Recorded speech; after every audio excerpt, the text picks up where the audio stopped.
Why do so many people change Dungeons and Dragons 5th edition using rules from other systems to make it what they want as opposed to using other systems? And this really comes down to three things. Number one, a lot of people don't know those systems exist or they don't have the time to learn the new system. That's kind of one of the biggest ones. The other one is you've got to get six, five, four people all agreed to play a different system to step out of their comfort zone. We can't even get people to order different types of coffee in the morning, let alone try to entirely do different gaming system. But what it is very easy to do is take a system that we are all comfortable with as a table and take something that I, as a dungeon master who am exploring other games, say that's a really cool concept and add it into my game. It's easy to add or change a small thing. And over time, adding and changing things becomes easy.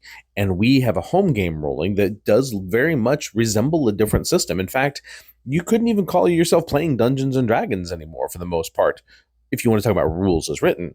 But it doesn't matter. We are literally creating new systems on our tables day in and day out for every single game we play. Monopoly is the core rule of that. Most people don't even have a clue how Monopoly is actually supposed to be played, and 90% of the way we play Monopoly is house rules because it keeps getting changed over the years for whatever home is playing Monopoly. I thought I knew how to play Monopoly until I actually read the rules. Yeah, everyone's wrong. Everyone. I haven't met a single person yet that plays it right. But that's the point, is it doesn't matter. We had fun playing Monopoly. We have fun playing Dungeons and Dragons, or we have fun playing Masquerade, GURPS, Rifts, you name it.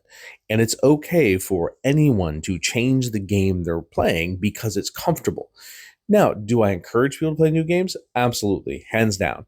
But the animosity towards people changing games, that's the whole point. In fact, Dungeons and Dragons still has their open gaming license. You can create a whole new game with it if you want to. So does Daggerheart. So all of these different companies are out there, a lot of them, the good ones, allow for their system to be the basis of new systems. It's allowed. Why wouldn't we do that though?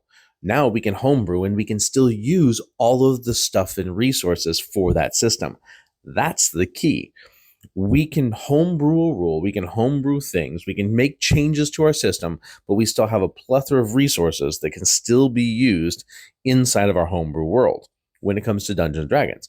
As more systems develop and become more flushed out and have more support in the communities, then maybe we'll see homebrew of those systems. In the end, changing of rules and the way that we play games will never stop. So, food for thought.